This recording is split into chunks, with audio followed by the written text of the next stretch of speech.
না। এদিকে চিকেন কষা বসিয়ে দিয়েছি, কি সুন্দর তেল ছেড়ে দিয়েছে। আজকে একটু ক্যাপসিকাম টমেটম সব কিছু দিয়েছি, কদিন ধরে টমেটম ভালো পাওয়া যাচ্ছিল।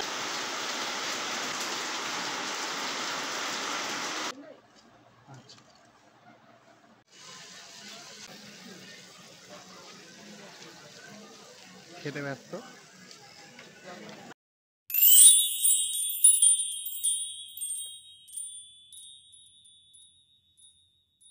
হাই বন্ধুরা, তোমরা সবাই কেমন আছো?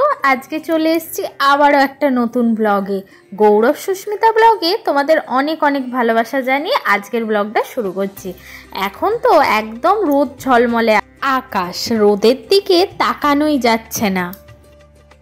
একদম সকাল থেকেই কি রোদ দিয়েছে। ওই যে তোমাদের দাদা ভাইয়ের জামা প্যান্টগুলো সকালবেলায় কেচে দিয়েছি যাতে তাড়াতাড়ি শুকিয়ে যায়। আর আকাশটা দেখো একদম ঝলমল করছে, আর ঠিক সেই রকম গরম। আর এদিকে সবজি কাটতে বসে গেছি। এখানে রসুন পেঁয়াজ, আর আজকে ভাবছি একটু পোলাও আর মাংস বানাবো।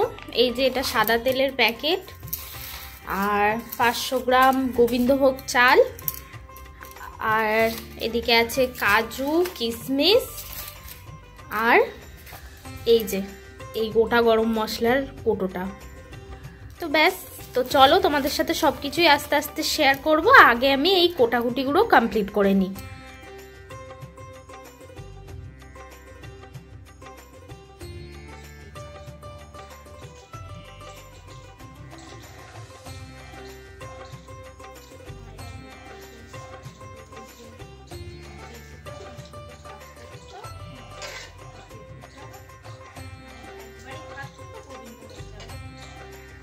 চাল 90 টাকা কেজি।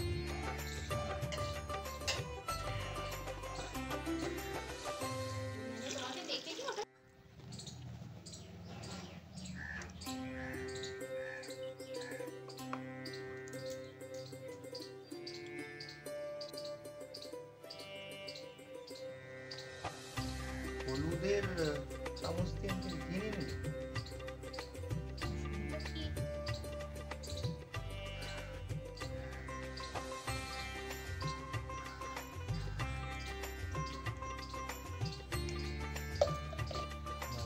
কৌটোটার ঘিটা এবার 60 টাকা। পোলাও করবে বলে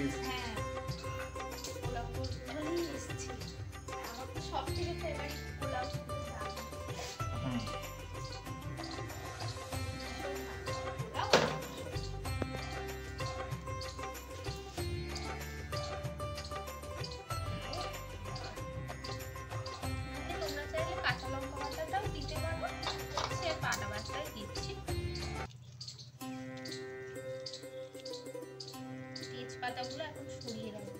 পোলাওয়ের রেসিপিতে তোমরা এর আগে অনেকবার দেখেছো, আমি অনেকবার দেখিয়েছি তোমাদের, তাই ডিটেলসে কিছু বললাম না, তোমরা তো দেখতেই পেলে কিভাবে কি করলাম।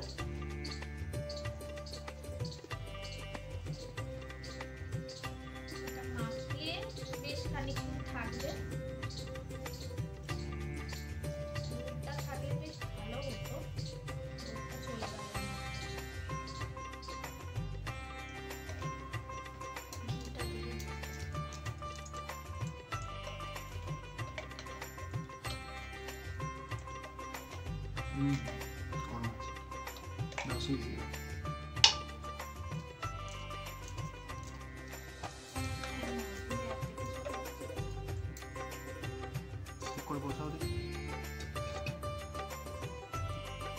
একদিকে আসলে অসুবিধা নেই, আমি ঠিক করে দিচ্ছি।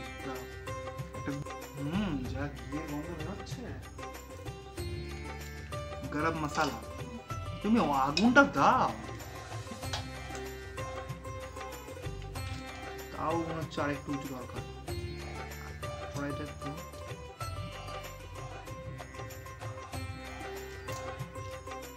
কড়াইটা সামান্য তোমার দিকে নাও তো।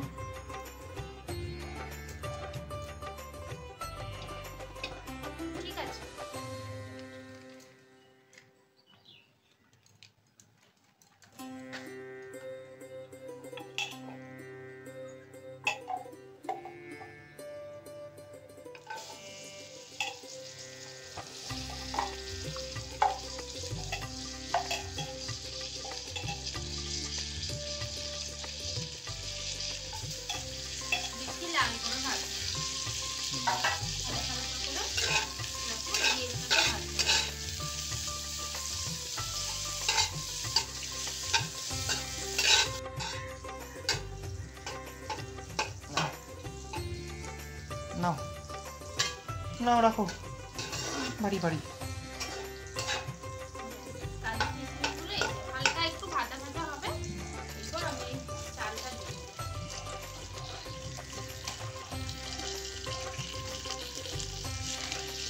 পোলাও করলে ঘিয়েতে কিটকেমি করলে একদম চলবে।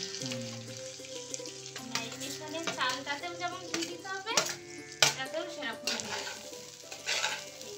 এটা আমার খুব ভালো হয়েছে পোলাও হয়েছে। কে কিনে দিয়েছে? আমার বর। দারুণ হয়েছে। ওয়াও, কি সুন্দর লাগছে দেখো।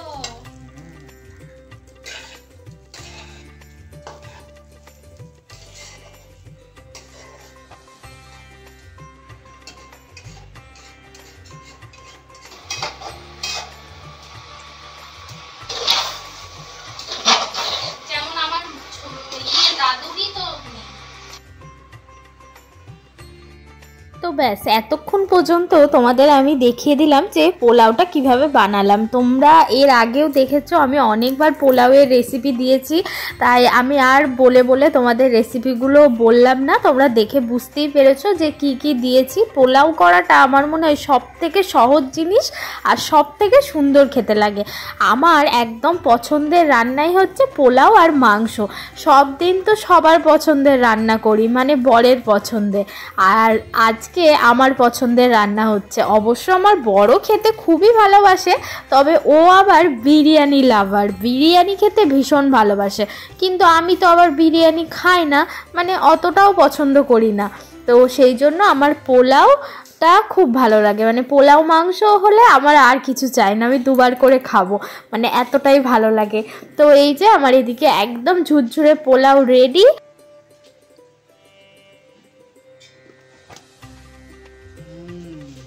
চিকেন। হ্যাঁ,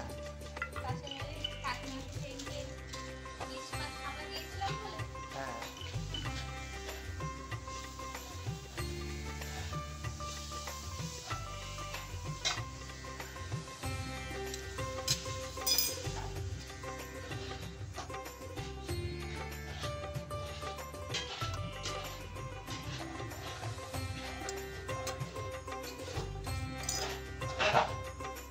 চিকেন কষা বসিয়ে দিয়েছি, সুন্দর তেল ছেড়ে দিয়েছে। আজকে একটু ক্যাপসিকাম টমেটম সব কিছু দিয়েছি।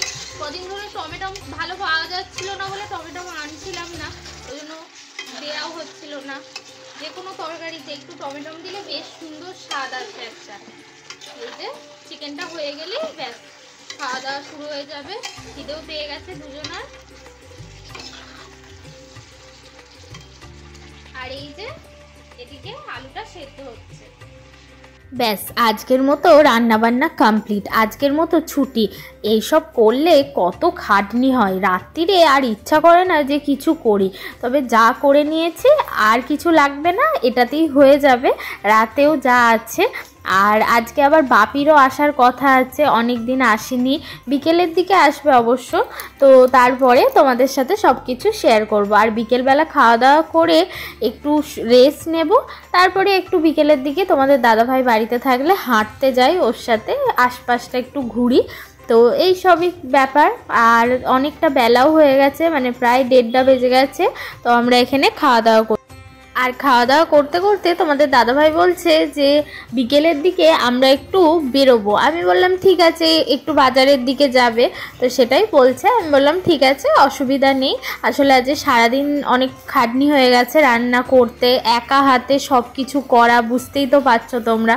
তো সেই জন্য একটু চাপাচাপি হয়ে যায়। অবশ্যই তোমাদের দাদাভাই আমাকে কিন্তু খুব হেল্প করে, কিন্তু আমি বলি যে না থাক, আমি নিজেই করে নেবো, তোমায় কিছু করতে হবে না। তো সেই জন্যই আর কি বললো যে যেতে পারবে, তো আমি বললাম হ্যাঁ যাব। আর বাপিও বিকেলের দিকে এলে সন্ধ্যের মধ্যেই চলে যাবে, ওই 1-1.5 ঘন্টা মতো থাকে। তো আমাদের এখানে তার মানে এই কোয়ার্টারে বলো বা আমাদের ওখানে বলো, পুজোর সেই আমেজটাই মনেই হচ্ছে না যে আর একটা মাস পরে পুজো। কেন জানি না, পুজোর সেই আমেজটা একদমই নেই চারিদিকেই। পুজো আসার আগে কত আনন্দ লাগে, তো সেই অনুভূতিটা এবছর যেন একদমই হচ্ছে না। সেটা বাইরের অনেক পরিস্থিতির কারণে, তোমরা তো সবাই জানো, সেটা নতুন করে বলছি না। আর চলে এসেছি এদিকে বাজারে, তো বাপি চলে গেছে, তো তারপর একটু মাছ নেব আর একটু সবজি বাজার করব। আর এদিকে আমাদের অল্প অল্প খিদেও পেয়েছে, তো তোমাদের দাদাভাই বলছে কি খাবে, আমি সেটাই বলছি যে এমন কিছু খাবো যেটা খেয়ে পেটটাও এখন ভরবে আর রাতে খেতেও পারবো। তো দুজনেই একটা করে সিঙ্গারা নিয়ে নিয়েছি, একটা করে ঘিয়ের গজা খেয়েছি, আর বাড়ির জন্য জিলিপি নিয়েছিলাম। সে ছিল এই যে সন্দেশ এনেছে, এই সন্দেশগুলো খেতে আমার ভীষণ ভালো লাগে, মানে 2 in 1। এটা ছানা সাদা আর এটা হচ্ছে পিঙ্ক কালারের ছানা, তো মানে ভীষণ ভালো লাগে খেতে। আর এই যে আর একটা সন্দেশ এনেছে, এটা পুরো কেশর দিয়ে তৈরি আর কি। সবাই ভালো থেকো, সুস্থ থেকো, আজকের মতো টাটা।